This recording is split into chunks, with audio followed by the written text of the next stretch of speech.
Hey everybody, it's me, Kylie. Welcome to my channel, or welcome back.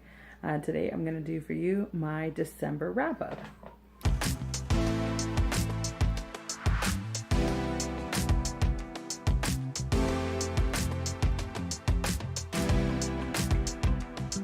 I'm going to start by saying, like, just in case you don't have time to watch the whole video, because my videos tend to be longer, if you go to the description, you'll find timestamps for all the books I talk about, so you can skip ahead and watch just that part if you want. Don't forget to like and subscribe to see more from me, and now I'm just gonna get right started. So December was a Christmassy month, and it was also a little bit of a rough month for me, so I didn't quite get through my TBR that I set out for myself at the beginning. I read 7.5 books this month, and the first book that I read, what one did I read first? I think I read Crown of Midnight first by Sarah J. Maas.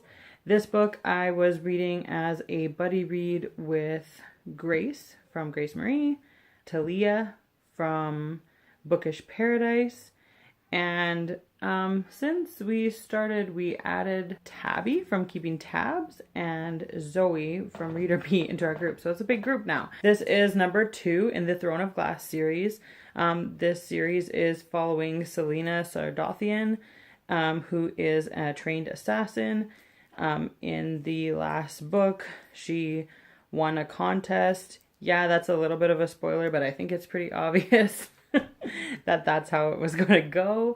And so now in this book, she is the king's assassin, and we follow her as she's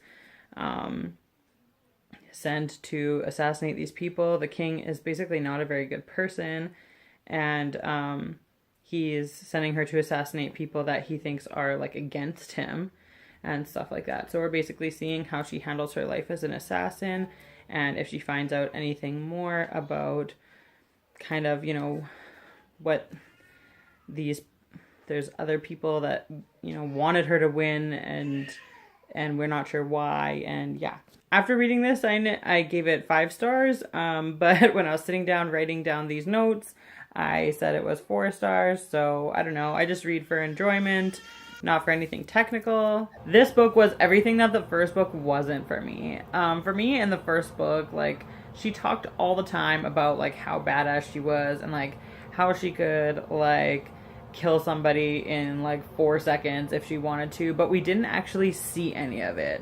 And we had, like, this love triangle that I didn't like, and yeah, so the first one definitely fell a little flat for me. I think I only rated it 3 stars, but then this one, you see everything basically that she talked about in the first book.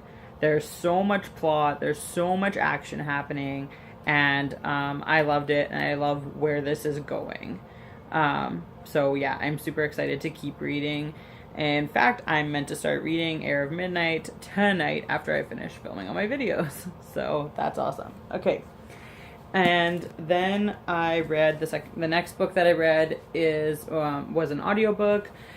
This book was the group read for Cozy-a-thon, which I participated in, and it was called A List of Cages by Robin Rowe.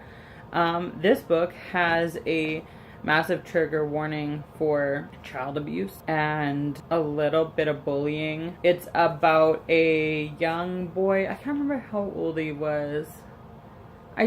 Was he a teenager? Was he not quite a teenager? I feel like he was in high school, but maybe just the first year. The boy's parents have passed away, and he was in foster care, but he's been sent to live with not an actual relative, but like, I want to say his like godfather?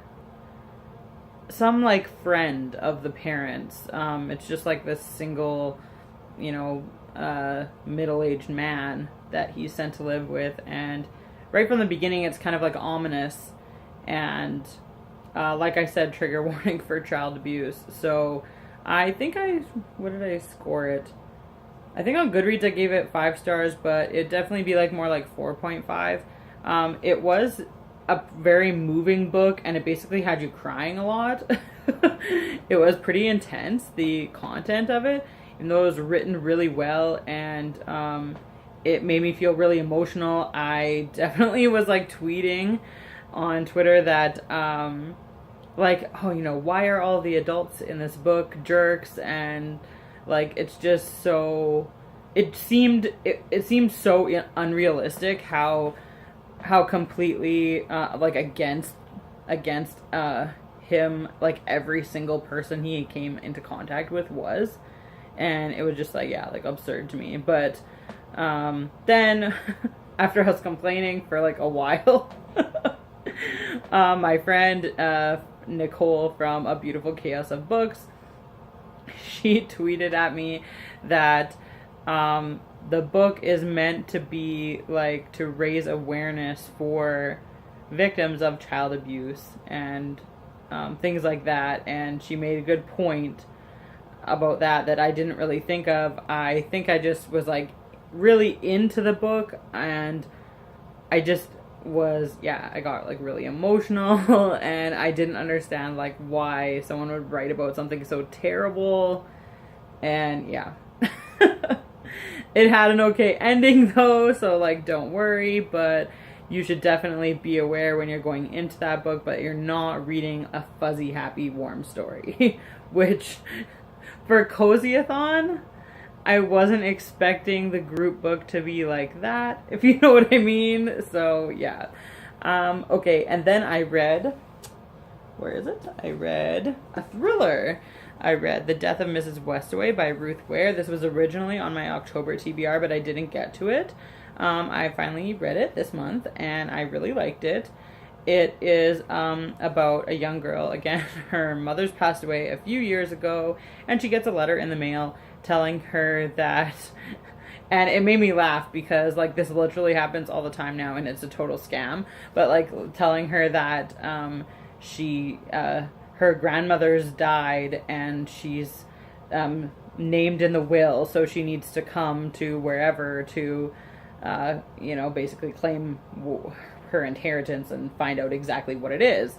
And so she's confused because as far as she's aware, her grandparents are passed away, but her mom died when she was in high school. She kind of on her own now completely, and doesn't really have a means to like make ends meet. So she's in a situation where she figures she's willing to lie, and she's just gonna go and see what happens. So the story was kind of like, okay, it was like family secrets and like twists and things like that, but the thrillery parts were really thrillery, and then the villain wasn't the villain, I guess, wasn't who you expected it to be. And yeah, I really enjoyed this thriller read. I gave it 3.5 stars. It was a good read. And then unfortunately I had in December, one of my aunties passed away, and so I found myself you know, after I read those 3 books, I found out she passed away. I had a really hard time getting into a physical book because my mind just goes. So I read from there I concentrated on my audiobooks. So I read ACOFAS, A Court of Frost and Starlight by Sarah J. Maas. This is a novella that takes place after the third in the ACOTAR series called A Court of Wings and Ruin. So in that third book, an actual war takes place. So this is happening about 4 months after the war has ended, and it's basically just giving you a little bit more of the same characters and letting you know basically how they're dealing with their emotions and their mental health after the war. And it's meant to be a bridge into an upcoming series that's not been written yet, that's going to follow some of the minor characters from the... I think it's meant to follow Cassian and Nesta, but I don't know that that's actually been confirmed. So we're gonna find out, I guess, in 2020 when that book's set to be released. Waiting. Okay, so yeah, this was just a reread for me. It was a nice light. It fit a lot of challenges for my different readathons that I did. It because it's set in like around winter solstice, which they kind of treated like Christmas in this one. They exchanged gifts, things like that. Yeah, just a nice light read to kind of get my mind off of things. 5 stars. Then the next audiobook that I read was 1,000 Splendid Suns by Khaled Hosseini. This follows 2 Afghani, is that how you say it? I don't know. Afghani women, and how their lives intersect. And it's about family and overcoming lots of different obstacles. And it takes place in Afghanistan. I can't remember the years exactly, but I want to say like 70s, 80s. And there's like lots of war happening. I think the government gets overthrown at one point, and yeah, they have lots of, you know, bombs are getting dropped in the town they live in and stuff like that. So it's a war story, and it's pretty rough, and it got me crying, I think, a couple times. But it was a very, very worthwhile read, a 5-star read from me for sure. Then I read Let It Snow, which is a collection of three different short stories that are YA romances. And the author of one of them is John Green, and another is Maureen Johnson, and the other is Lauren Miracle. Sure. This was the one physical book that I was able to pick up when I was like having problems reading and getting through some stuff. So I just tried it out because it was really light, and I knew kind of, you know, that it's just meant to be like kind of like a light Christmassy romance book. And I wasn't like super moved by it, but it definitely like kept me interested enough to keep reading. Something that I didn't realize and definitely didn't expect is that all 3 of the stories actually interconnect and take place like in the same setting over the same period of, I think, like a day and a half or 2 days, like Christmas Eve and Christmas, I think. They just follow different characters. When I started to read the second story, I really liked that fact that they were all connected like that, even though, you know, there wasn't like a lot of substance there. There was very much like teenager problems kind of thing, which like, okay, you think that that's your problem, so wait till you grow up kind of thing. But yeah, they were nice little reads. I did really like the one that John Green wrote. I really liked the sense of humor in that one. Okay, then the last book that I actually completed was Vicious by V.E. Schwab. And this book is an anti-hero story about 2 guys. There's one thing about this book. It flips back and forth in time constantly. It's a few different perspectives as well, but like it's not really, even though it flipped so much, I didn't find it confusing. And I really liked that. It made it a little bit more interesting that it was flipping back and forth like that. So it's about Victor and Eli and their friends in college, and they have to do, I think they're proposing their thesis. It was something like that. It was like a major project where they have to do research and like possibly like experimenting and like things like that. And so Eli's project focuses on what they coin as EOs, extraordinaries. So people who supposedly have abilities, like superhero type abilities. And so basically what happens is they think that they figure out how people become EOs, and then they try it.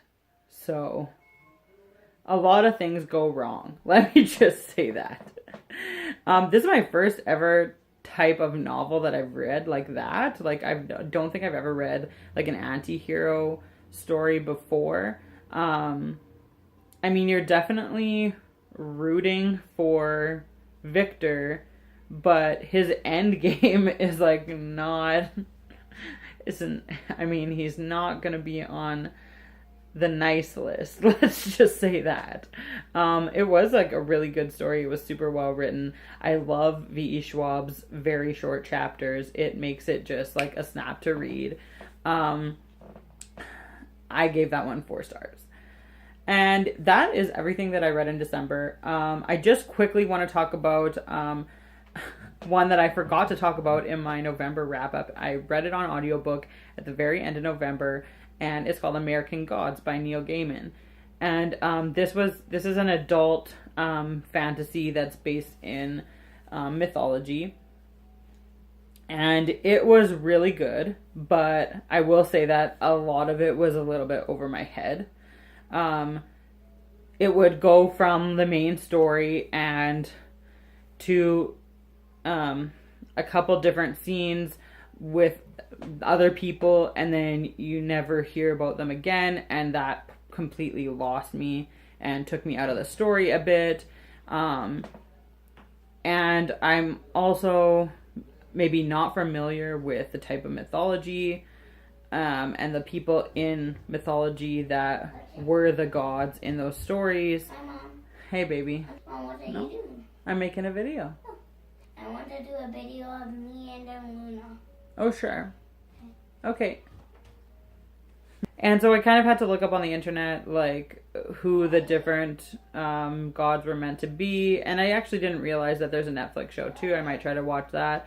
I still really did like the book. Like, I understood most of it.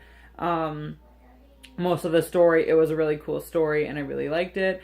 But, yeah, some of the mythology stuff was kind of lost on me. And that might have to do... my confusion about it might have to do with that it was an audiobook, comprehension's a little bit lower. So I would really like to get it as a physical book and reread it at some point. Maybe this year. I'm not sure. Yeah, so that's what I read. That one I read at the very end of November. Okay, so I'm just going to quickly talk about the readathons that I did. So I did Cozy-a-thon with Zoe and Georgia and everyone else who did Cozy-a-thon. And I completed 6 out of 7 of their challenges. I'm not going to go over all of them because you can just look at my TBR if you want, which I'll link up in the cards. The one that I didn't complete was Getting Stranded. Read a book or a story about somebody getting stranded.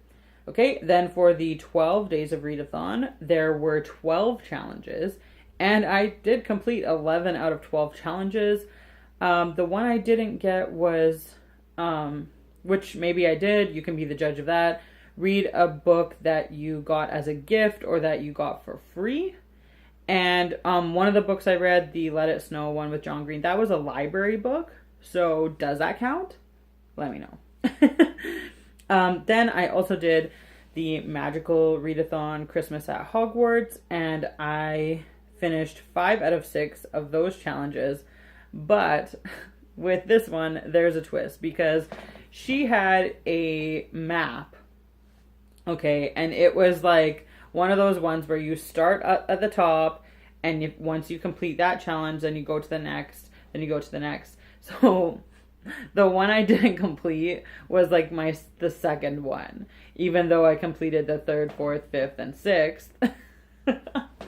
So maybe I failed that readathon, or like, I don't know, whatever. I don't really care. So then that one was a book with golden detail.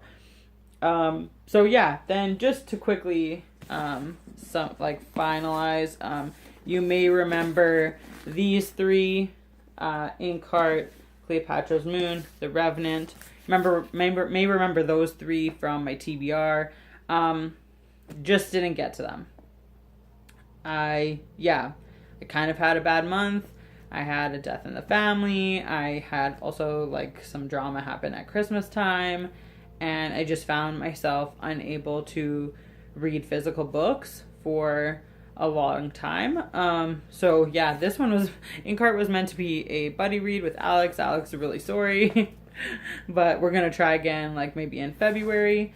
So yeah, this one was the one that I missed for the 12 days readathon and the magical readathon.